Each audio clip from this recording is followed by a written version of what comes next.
The end is nigh, a brutal metaphor of life and death, and death.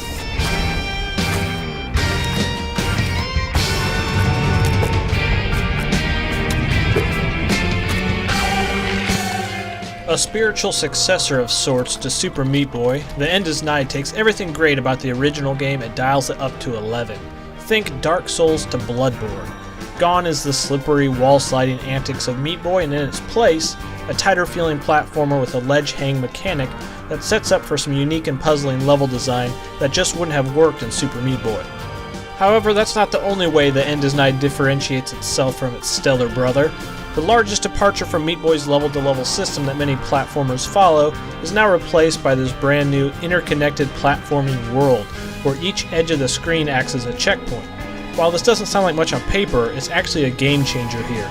The way that you can manipulate these interconnected levels and double back on areas to discover hidden paths and collectibles really make this insanely challenging platformer stand out from the pack. Say for example you see a nice shiny tumor floating in the air that you just have to have. Yes, you're collecting tumors, and just can't muster up the guts to snag it halfway through the level that was already tough enough.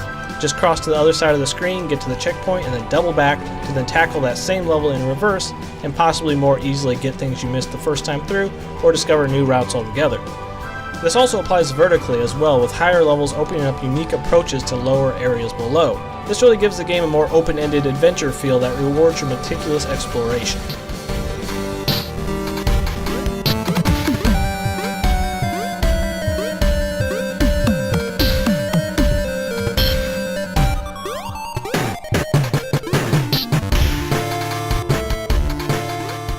Of course, if your platforming skills are not insanely on point, you're going to die. A lot. With what I would say is on par difficulty with Meat Boy's Twitch-based platforming, add in a new element of actual thought and puzzle solving into that formula and you have an arguably even more challenging experience. Every level is very meticulously crafted to be hard but fair, and the majority of the time you die it's your fault.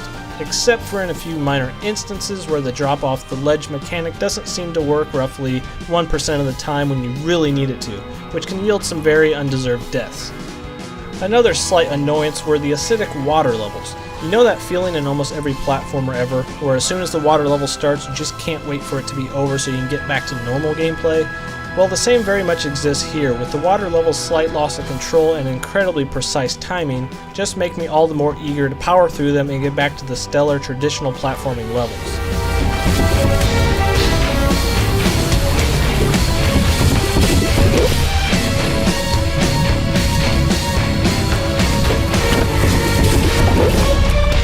If you're the type of person who likes the challenge of 100%ing a very hard game, well, this is even going to try the patience of the hardest of wills. With hundreds and hundreds of tumors to collect, hidden levels, secret game cartridges leading to their own unique minigames with achievements all their own, and you have a hair-pulling out amount of content to digest here. The End is Nigh is one of the best trial-and-death platformers in quite some time, and its simple yet genius approach to interconnected level design really makes it stand out from the traditional left-to-right gauntlets of death from recent years. Pile on a soundtrack that can only be rivaled by this year's Nier Automata, and you have a gloriously maddening hardcore platformer that keeps your foot tapping and your heart racing. The end is nigh for you indeed at this rate.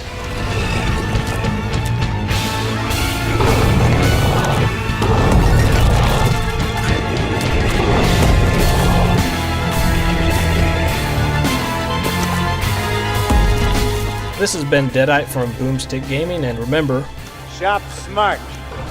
Shop S-Smart. You got that?